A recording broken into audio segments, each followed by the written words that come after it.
भू अर्जन पदाधिकारी मेरा दुश्मन जैसा काम करता है। मेरा बड़ा बाबू भी है पूरा। सपनों का घर, लेकिन सपनों का घर तो ऐसा नहीं होता है ना, टूटा फूटा, उदासी से भरा। अपने टूटे फूटे घर के सामने हताश खड़े ये गणेश हैं, घर जो विकास की भेंट चढ़ गया। गणेश ने सोचा था मकान ही तो है, दोबारा बन जाएगा, जमीन ही तो है, फिर खरीद लेंगे। क्या पता था कि विकास इनका मकान, जमीन, रोजगार और उम्मीदें सब निगल जाएगा। हुक्मरानों ने गणेश से वादा भी किया था, एक बार सड़क बन जाने दो, खुशियां ही खुशियां होंगी, आपको आपका हक मिलेगा। पर जब गणेश ने अपना हक मांगा तो जवाब मिला, माथा पटको या मर जाओ, यहां मत आना। हाँ, दुकान का मुझे 2010 में 1,25,000 रुपया दिया गया। उसके बाद दोबारा अधिग्रहण पूरा मकान एवं गोदाम का बाउंड्री वाल, शौचालय ये सब का किया गया। तो मैं 12 लाख का आवेदन दिया पद प्रबंधन लागत राशि का। तो मुझे 2015 में जून महीना तक 4,61,000 रुपया दिया गया। उसके बाद 12 लाख का मैं दावा जो पेश किया था तो नहीं दिया। पाकुड़ जिला के आमड़ापाड़ा प्रखंड अंतर्गत जराकी पंचायत के छोटा पहाड़पुर गांव के रहने वाले गणेश मंडल हताश और निराश हो चुके हैं। सरकार और सरकारी तंत्र ने उनके ही मकान, जमीन और आजीविका को विकास के नाम पर छीनने के बाद इतना प्रताड़ित किया कि उनकी बेहतर जिंदगी की उम्मीदों का गला घुट चुका है। 100 बार गए, अभी हाल में 18 तारीख को भी गए थे। तो भू अर्जन पदाधिकारी मेरा दुश्मन जैसा काम करता है। मेरा बड़ा बाबू भी है पूरा। मेरा समस्या लागत राशि का भुगतान अभी तक नहीं किया गया। 2015 जून तक 5,87,742 रुपया मुझे भुगतान किया गया। उसके बाद मुख्यमंत्री को हम लिखे तो आदेश दिए भुगतान का, और कमिश्नर साहब भी 2 बार आदेश दिए, 18-19 में। उसके बाद 2020 में मेरा दुकान एवं व्यापार गोला करवा था, गोदाम, वो भी बंद कर दिए, सब तोड़ दिया गया, दुकान और गोदाम। उसके बाद अभी रोड का पानी सब घर में घुस जाता है, पहाड़ का रोड का पानी, और 5-6 फीट गड्ढा में मेरा घर हो गया है। मुझे खाने का रहने का भी कुछ भी साधन नहीं। गणेश का आरोप है कि अपनी जिंदगी भर की कमाई से बनाए गए मकान का हक मांगने पर जिले के भू अर्जन अधिकारी ने कहा, तुम्हें मुआवजा नहीं मिलेगा, तुम माथा पटको या मर जाओ, मुख्यमंत्री या प्रधानमंत्री जिसके पास जाना है। गौरतलब है कि साहिबगंज गोविंदपुर राजपथ योजना अंतर्गत सड़क निर्माण के लिए साल 2014 में गणेश मंडल के मकान का बाउंड्री वॉल और खपरेल के घर का अधिग्रहण किया गया था। बतौर मुआवजा उनको 1,25,941 रुपए का भुगतान किया गया।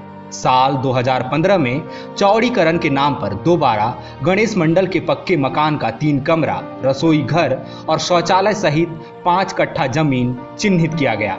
इसके एवज में गणेश को महज 4,61,000 रुपए का भुगतान किया गया, जबकि गणेश ने जिले के भू अर्जन अधिकारी को पत्र लिखकर स्पष्ट किया था कि मकान और जमीन को मिलाकर कुल लागत 12 लाख रुपए से ज्यादा की बनती है। उन्होंने 12 लाख रुपए मुआवजा का दावा किया, जबकि उनको महज 5,87,000 रुपए का ही भुगतान किया गया। अभी तक मेरा लागत राशि का भुगतान नहीं हुआ एवं दुकान, गोदाम, धान अनाज खरीदते थे, वो सब मेरा बिजनेस बंद कर दिया। 6 साल से हमारा कर्जा में हम डूब गए हैं। जितना लोन लेके पूंजी था दुकान का सब हमारा भी हो गया। उसके बाद उसके लिए जेल भी मेरा पत्नी को जाना पड़ा। प्रधान माननीय मुख्यमंत्री महोदय एवं डीसी साहब से मेरा अनुरोध है कि मेरा लागत राशि का भुगतान जल्द से जल्द किया जाए। गणेश का अनाज क्रय करने का छोटा सा व्यवसाय था। इसी से होने वाली कमाई की बदौलत वे बैंक को लोन की किस्त चुका रहे थे। परिवार का भरण पोषण भी इसी से चल रहा था। मकान टूटने की वजह से रोजगार छिन गया। वे लोन की किस्त नहीं चुका पाए और दुर्भाग्यपूर्ण तरीके से 1 साल पहले उनकी पत्नी को जेल जाना पड़ा। गणेश कहते हैं ये ना केवल दुखदाई है बल्कि अपमानजनक भी है। वे कहते हैं कि मैं जिले के उपायुक्त कार्यालय से लेकर भू अर्जन अधिकारी तक सरकारी बाबुओं के दरवाजे का सैकड़ों चक्कर लगाकर चप्पल घिस चुका हूं, लेकिन कोई नहीं सुनता। कभी दस्तावेज पूरा नहीं होने का बहाना बनाया जाता है तो कभी साहब नहीं है कहकर टरका दिया जाता है। हाँ, दुकान का मुझे 2010 में 1,25,000 रुपया दिया गया।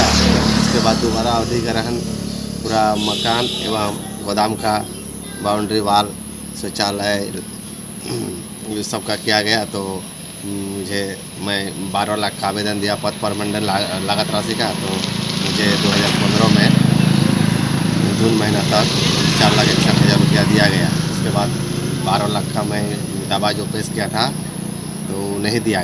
गणेश बताते हैं कि साल 2015 में जब काफी गुहार लगाने के बाद भी उनको मुआवजे का भुगतान नहीं किया गया तो उन्होंने तत्कालीन मुख्यमंत्री रघुवर दास को चिट्ठी लिखी।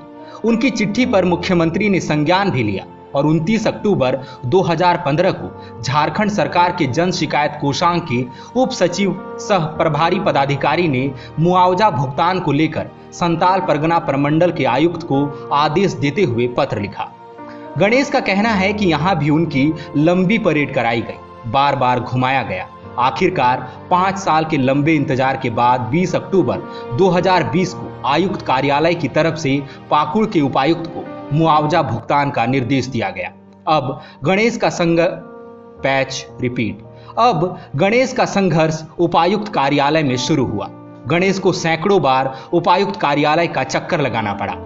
7 जुलाई 2021 को गणेश ने उपायुक्त को आवेदन दिया और न्याय की गुहार लगाई।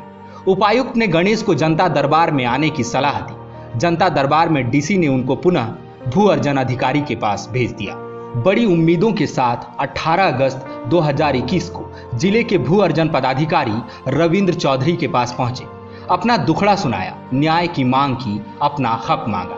गणेश को उनका हक तो नहीं मिला, अलबत्ता भू अर्जन पदाधिकारी ने पूरी हनक से कहा, जाओ, तुम्हें मुआवजा नहीं मिलेगा, तुम माथा पटको या मर जाओ, जहां जाना है वहां जाओ, मुख्यमंत्री या प्रधानमंत्री जिसके पास जाना है जाओ, लेकिन यहां मेरे पास मत आना। गणेश ने जब कहा कि मुख्यमंत्री का आदेश है साहब, सुन लीजिए, तो पदाधिकारी ने कहा कि पैसा मुख्यमंत्री के पास नहीं है, मेरे पास है। गणेश कहते हैं कि अब पूरी तरह से नाउम्मीद हो चुके हैं। वे सरकारी कार्यालयों का चक्कर लगाकर थक चुके हैं। उन्होंने कहा कि 18 अगस्त के बाद से उन्होंने किसी भी सरकारी कार्यालय में जाना बंद कर दिया है। गणेश ने बताया कि जमाबंदी नंबर 13 और दाग नंबर 372 में मेरा मकान था।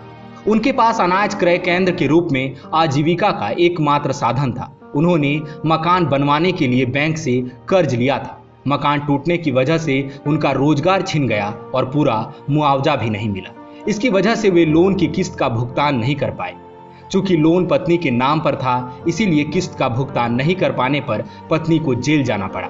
सड़क बन जाने की वजह से उनका मकान 5 फीट नीचे चला गया। बरसात में सड़क और नालियों का पूरा पानी उनके घर में घुस जाता है। गणेश कहते हैं कि इन 5 वर्षों में उनका बुरी तरह से आर्थिक और मानसिक शोषण हुआ। मकान चला गया, रोजगार छीन गया, सरकारी अधिकारियों ने अपमानित किया, जाएं तो जाएं कहा। विवेकानंद विद्या मंदिर स्कूल एक CBSE affiliated English medium coed school है। हम शिक्षा के साथ संस्कार देते हैं। thefollowup.in. Like, share and subscribe. www.thefollowup.in